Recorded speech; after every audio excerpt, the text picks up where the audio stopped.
Hello everybody, welcome for a new PREMODERN video. Today it's time for zombie.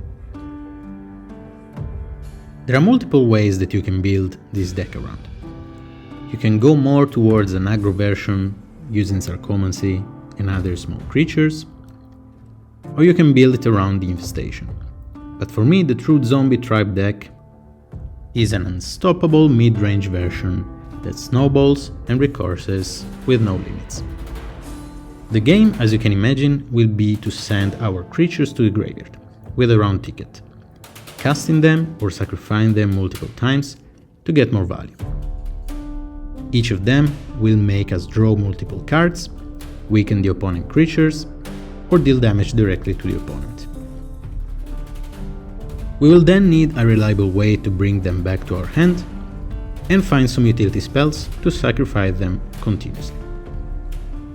Of course we will need a lot of mana, so Dark Ritual is a must. The Phyrexian Tower can also help in the late game, and Cabal Coffers is effective from turn 4. So a mix of all is probably the best solution. I also love the Undead Warchief, which is one of my favorite cards, as it's beautiful and works as a beater as well. With all these mana resources, you can also play with Contamination. This card is so strong that you can build one entire archetype around it. But even in a zombie deck, can be used as an unexpected stacks solution. Let's keep also in mind that we are basically immune to mass removals, as our creatures will come back the next turn for free. We can leverage it using Mutilate or Infest in the main list. On the other hand, as target removal, I recommend to play both the Smother and the Innocent Blood, as the first one can deal with low-cost creatures including the Devourer and the Terror, and Innocent Blood can deal with the last standing big creatures.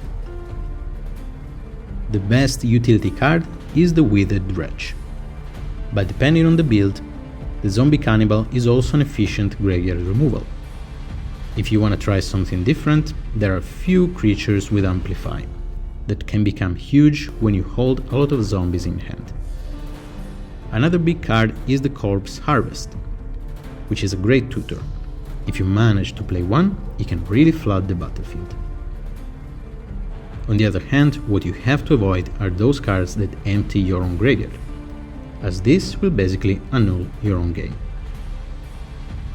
As win conditions, we have the Shepherd of Rot, that will very quickly finish the game if we are ahead on life. The Trailblazer, it's a great card in a mirror match, and of course the biggest of all the zombies, the Soulless one, which is just too cool to not be played.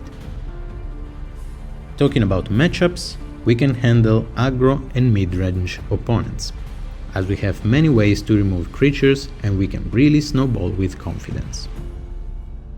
Against burn and combo, we have a difficult time dealing with fast starts, so the deck has clearly some limits. Control decks will make it really hard for us, as we need a lot of mana for our game. But as this deck is for fun, we don't really need to play with them. If you want to be a bit more competitive, you have few options to splash a color. Red and blue are the best, especially if you use the Cabal Coffers. This because you can fetch the lands of the color that you need without disrupting too much your counter swamps. Red gives more of a burn flavor. Blue helps dealing with control decks. If you really hate enchantments, green and white are your go-to choice. All in all, this deck has a solid synergy and a very fun snowball effect. We lack the classic overpowered spell, so many tier 1 and tier 2 decks can be out of range. But with this deck, be sure to be the coolest at the table. Now that we saw the best tribe in the format, give this deck a try and let me know which is your favorite zombie.